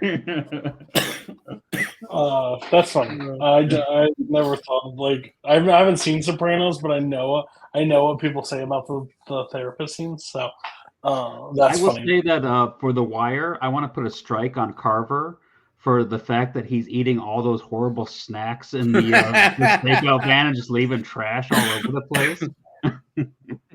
Yeah, and Rawls is still there for me. Is like one of the most despicable humans. I hate him. Jimmy's doing absolutely nothing wrong, and he just hates him. Jimmy's doing absolutely nothing wrong. Did you say that? What's he doing wrong? What's he doing wrong? Other than like drunk driving, being horrible with kids. Listen. I mean, I will agree with you. I will agree with you. If not everybody else in that fucking group, in that team, was a fucking imbecile as well. All right. Yeah, Rawls is only Jimmy's boss. One reasonable person just died. Like almost died. Got shot. She was the most reasonable person. She got shot. All of this that has happened started with Jimmy. So even though Rawls told him it wasn't his fault, it's kind of his fault. Fair. So we got a Jimmy hater. That's fine. Well, I'm not a hater. I'm just not a defender. Anybody else have anybody that they absolutely hate? Mike loves everybody. I just had Murray. Oh. I mean, I've said my piece on Marie before. Marie sucks, and Cody's starting to see the light on how much Marie sucks. No, I always hated Marie, but like it takes a little bit We for hate her to Skylar get more. I hate Skylar more because she's Yeah. like, he has cancer and he's not acting right. No shit, bitch. Like, what do you want him to do? Do tap dances? He moves too fast. He gets coughing. He gets coughing. Like, leave him alone. Yeah. But overall, yeah. So I think that's it for this. So next episode, we are going to talk about only 2 episodes of The Wire. We're going to gets us to the finale. There are going to be episodes this season, especially Breaking Bad. So the final episode of Breaking Bad season 2, we are going to do 4 episodes, just because it ends with that number. It just makes sense to do the final 4. We could double up before we get there. We'll just talk about it off the call. That's not a bad idea because Breaking Bad does have more episodes than the other 2 shows, so we could do something like that. So we just double up. So we're doing 2 next week of The Wire. We're doing next 4 through 6 of Oz and Breaking Bad. So that's the show this week. Again, Nazario. So before we go, though, Cody, do you have any predictions for how The Wire season 1's going to end, since you're the only one who hasn't seen it? I think Jimmy's going to have a massive fuck up. I don't know if that's accurate, but I think he is going to spiral and do something really stupid and going to leave like a little bit of a cliffhanger on that. And I think maybe a major player. I think like one of the people like get arrested, but I don't like. I think like D'Angelo takes a fall or something like that. I don't know, but there's somebody that's nice or somebody that's good. That's not the worst. Is going to end up meeting some resistance. Is what I'm seeing it go. I'm hoping the next 2 episodes have some decent payoffs. I just don't. I just hope they didn't shoot it too early because these last 3 episodes were great and like they got to still finish strong. So, and then you guys told me about season 2 being. So that scares me. Well, some people like it, some people less. It's good. It will be a transition. I'll just. Okay. Well, yeah. So I'll see how right or how wrong I am. I do not know. I did not watch anything ahead, so I don't really know. But I will be watching it right after we end this. So Nazario, rest in peace. He was part of this. He died, and he's not here. He's actually alive. It's just wife would shoot him if he did any more, I think. So he's not here anymore. Mike's back, so hopefully we'll get Mike back in the rotation, and he'll be back. And we need somebody to defend Oz every week, and that man will do it. And then me and Matt will try to steal the ship where, Breaking Bad's the best and Mark's wrong. So we'll be there. All right. See you next episode. Bye.